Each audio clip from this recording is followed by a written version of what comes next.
Welcome to timeless tales. Zakir Hussain, Ustad Zakir Hussain ప్రపంచంలోనే అతి గొప్ప తబలా కళాకారుడు. ప్రతి వాయిద్యానికి ఒక రూపం ఉంటుంది. అలా తబలాకి రూపం అంటూ మనం కళ్ళు మూసుకుని ఆలోచిస్తే ఖచ్చితంగా జాకిర్ హుసేన్ జీ రూపమే కనిపిస్తుంది. అలా తబలాకి ఒక రూపాన్ని అందించిన కళాకారుడు జాకిర్ హుసేన్ జీ అనడంలో ఏమాత్రం అతిశయోక్తి లేదు. తబలా వాయిద్యంలో ఆయన సాధించిన రికార్డులు ఎన్నో. టీ పరిమళాన్ని, రుచిని ఆస్వాదిస్తూ వాహ్ తాజ్ అనే ఆయన వాణిజ్య ప్రకటన ద్వారా దోచుకున్న మనసులు ఇంకెన్నో. ఒకసారి జాకిర్ హుసేన్ జీ వద్దకి ఒక వ్యక్తి తబలా నేర్చుకునేందుకు వచ్చాడట. సార్, నేను 8 నెలల పాటు ఒకరి దగ్గర తబలా నేర్చుకున్నాను. ఆశించిన విద్య ఫలితం నాకైతే రాలేదు. చాలా డిసప్పాయింట్మెంట్ మిగిలింది. మీ దగ్గర ఈ విద్యను అభ్యసిద్దాం అని అనుకుంటున్నాను. నన్ను దయచేసి మీ శిష్యుడిగా స్వీకరించండి అని అడుగుతాడట. ఆశ్చర్యంగా జాకిర్ హుసేన్ జీ ఇలా అంటారట, ఈ విద్య నాకు మాత్రమే ప్రత్యేకం అవ్వాలని నా కోరిక. అందుకే ఇంకెవ్వరికి నా ద్వారా ఈ విద్యను నేర్పే ఉద్దేశం గాని ఆసక్తి గాని నాకు లేవు అని ఖరాఖండిగానే చెప్తారట. ఆ వ్యక్తి కూడా పట్టు వీడక, ఎన్ని సంవత్సరాలైనా సరే సార్, మీ నిర్ణయం బారే వరకు నేను ఇక్కడే వేచి ఉంటాను, మీ దగ్గరే విద్యను అభ్యసిస్తాను అని అంటట. ఈ వ్యక్తి ఆసక్తిని గమనించిన జాకిర్ హుసేన్ జీ తాను పెట్టిన మాటల పోటీలో వ్యక్తి నెగ్గినందుకు గాను తబలా విద్యను నేర్పించేందుకు అంగీకరిస్తారట. కానీ విద్య నేర్పాలంటే 2 షరతులు అని అంటారట. 1, తబలా విద్యను అభ్యసించడానికి నీకు కనీసం 3 సంవత్సరాలు సమయం పడుతుంది. 2, ఇందుకు గాను ఫీజు 3 లక్షల రూపాయలు. ఈ 2 కండిషన్స్ పెడతారట. ఆ వ్యక్తి ఆ 2 కండిషన్స్కి ఎంతో ఆనందంగా అంగీకరిస్తాడట. రేపటి నుంచి విద్యను నేర్చుకునేందుకు వచ్చేసేయ్ అని అంటారట హుసేన్ జీ. ఇంతలోనే అక్కడికి ఇంకో కుర్రాడు వస్తాడట. హుసేన్ జీ, నాకు ఎలాగైనా మీ దగ్గరే విద్యను నేర్పించరా, తబలా విద్య మీ దగ్గరే నేర్చుకోవాలనుంది, అదృష్టాన్ని కల్పించండి అని వేడుకుంటాడట. నీ వయసు ఎంత అని అడుగుతాడట హుసేన్ జీ. 14 సంవత్సరాలు అని అబ్బాయి బదులిస్తాడట. సరే, నేర్పుతాను. నీకు విద్యను అభ్యసించడానికి 1 సంవత్సరం సమయం పడుతుంది. శ్రద్ధగా నేర్చుకోవాలి. ఫీజేమో 1 లక్ష రూపాయలు అని అంటారట హుసేన్ జీ. ఇదంతా చూసిన అక్కడే ఉన్న మొదటి వ్యక్తి ఉన్నాడు కదా, ఆయన ఒకంత ఆశ్చర్యపోయి హుసేన్ జీని భావోద్వేగంతో ప్రశ్నిస్తారట. అదేంటి హుసేన్ జీ, 8 నెలలు తబలా విద్యను అభ్యసించిన, ఈ విద్యలో కొద్దో గొప్ప అనుభవం ఉన్న నాకు విద్య నేర్చుకోవడానికి 3 సంవత్సరాల సమయం పడుతుందని నిర్ణయించారు. ఫీజేమో 3 లక్షలు అని అన్నారు. కానీ తబలా వాయిద్యంపై కనీస జ్ఞానం కూడా లేని కుర్రాడికి మాత్రం విద్యను అభ్యసించడానికి 1 సంవత్సరం కాలమే పడుతుందన్నారు. ఫీజేమో 1 లక్షకే అని నిర్ణయించారు.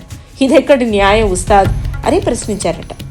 అప్పుడు హుసేన్ జీ చక్కగా ఒక చిరునవ్వు నవ్వి ఇలా అంటారట, 8 నెలలు మీరు తప్పుగా నేర్చుకున్నాను సంగీతం అని మీరే అన్నారు కదా, ఆ సంగీతాన్ని మానిపించడానికి కనీసం 1 సంవత్సరం పడుతుంది. ఆ తర్వాత మిగిలిన 2 ఏళ్ళు తబలా వాయిద్యం నేర్చుకోవడానికి పడుతుంది. అందుకు ఇంత ఫీజు అని అన్నట్ట.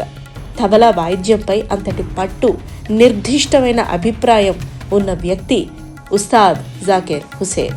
కొందరు విద్వాంసుల వాయిద్యామృతం ద్వారా ఆ వాయిద్యాలకే ఎనలేని గౌరవం పెరుగుతుంది అనడం అతిశయోక్తి కాదేమో.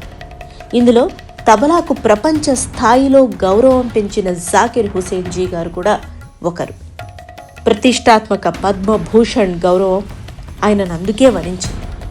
73 ఏళ్ల జాకిర్ హుసేన్ జీ అమెరికాలోని శాన్ ఫ్రాన్సిస్కోలో తన నివాసంలో గత కొద్ది కాలంగా రక్తపోటు సంబంధిత సమస్యతో బాధపడుతూ 2 వారాల క్రితం హాస్పిటల్లో చేరారట. ట్రీట్మెంట్ జరుగుతుండగానే his soul gave up on 15th December 2024.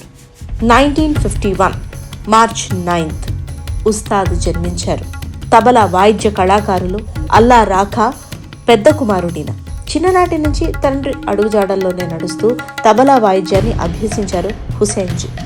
Hindustani classical ఫ్యూజన్లో tabla వాయిద్యానికి గాను ఒక మార్క్ని, నిజంగా చెప్పాలంటే తన మార్క్ని క్రియేట్ చేశారు. 7 ఏళ్ల వయసులో తొలి ప్రదర్శన ఇచ్చారట. అలా మొదలైన ఆయన మ్యూజికల్ జర్నీ వందలాది ప్రదర్శనలు ప్రపంచ వ్యాప్తంగా కొనసాగుతూనే ఉండింది. 1980లలో సినీ సంగీతంలో తబలాని మారు మ్రోగించారు, ఉస్తాద్ అనిపించుకున్నారు. 1990లో కేంద్ర ప్రభుత్వం నుంచి Sangeet Natak academy award, Sangeet Natak academy fellowship అందుకున్నారు. 2018లో రత్న సదస్యను అందుకున్నారు. హుసేన్ మికీ హార్ట్, జియోవెన్నీ హిడాల్గోతో కలిసి గ్లోబల్ డ్రమ్ ప్రాజెక్ట్ కోసం ప్రపంచ సంగీత విభాగంలో గ్రామీ అవార్డును కూడా గెలుచుకున్నారు. 2024 ఫిబ్రవరిలో 3 గ్రామీలను స్వీకరించారు ఆయన. అసలు గ్రామీ అవార్డు అంటే ఎందుకంత ప్రత్యేకం? ఇప్పుడు నటనకు, సినిమాకి, 24 క్రాఫ్ట్స్కి ఆస్కర్ అవార్డు ఎలాంటి మైల్ స్టోనో, సంగీత ప్రపంచానికే గ్రామీ అవార్డు అంత ప్రత్యేకమని అంటూ ఉంటారు. తన 3వ ఏటనే తబలా పెట్టారు హుసేన్జీ. సంగీత ప్రస్థానాన్ని మొదలుపెట్టారు. 10 ఏళ్లలోపు ఫస్ట్ పర్ఫార్మెన్స్ ఇచ్చారు. తొలి ప్రదర్శనకి తాను అందుకున్న రెమ్యునరేషన్ ₹5. ఇప్పుడంటే ఈ యాడ్స్, బ్రాండ్ ఎండోర్స్మెంట్స్, సెలబ్స్కి కోట్ల రూపాయలు ఇందుకు చెల్లిస్తూ ఉంటారు. కానీ జాకిర్ హుసేన్జీ తాజ్ మహల్ టీ పొడి యాడ్లో వాహ్ తాజ్ అని మెరిసినందుకు అప్పట్లో వేలల్లో కూడా రెమ్యునరేషన్ తీసుకోలేదట. ఆ తర్వాత కాలానికి అనుగుణంగా తన పర్ఫార్మెన్సెస్కి సంబంధించి రెమ్యునరేషన్స్ని ఇంక్రీజ్ చేసుకుంటూ వచ్చినా ఎప్పుడూ తన కళే గుర్తింపు పొందాలి అని ఇంపార్టెన్స్ ఇస్తూ వచ్చారట. అందుకే హుసేన్జీ పర్సనాలిటీ, ఆయన టాలెంట్ 100 కోట్ల విలువ.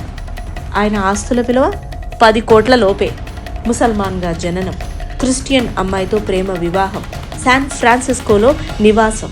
కానీ హుసేన్జీ అమోఘమైన టాలెంట్ మతాలకు, దేశాలకు, వర్గాలకి అన్నిటికీ అతీతం. అందుకే యావత్ ప్రపంచం చేతనే ఆయన పొందారు ఆమోదం. ఎంతటి అద్భుతమైన గౌరవం హుసేన్జీ పొందారంటే, అప్పటి అధ్యక్షులు, ఇప్పటి మాజీ అధ్యక్షులు బరాక్ ఒబామా వైట్ హౌస్కి హుసేన్జీని ఇన్వైట్ చేసి ఎక్స్క్లూజివ్ పర్ఫార్మెన్స్ హుసేన్జీది ఏర్పాటు చేసి అది చూసి అనిర్వచనీయమైన ఆనందాన్ని పొందారు.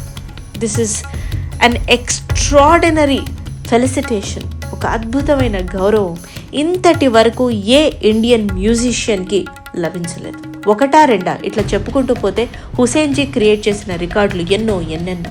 1988లో పద్మశ్రీ, 2002లో పద్మభూషణ్, 2023లో పద్మ విభూషణ్లు హుసేన్జీని వరించాయి.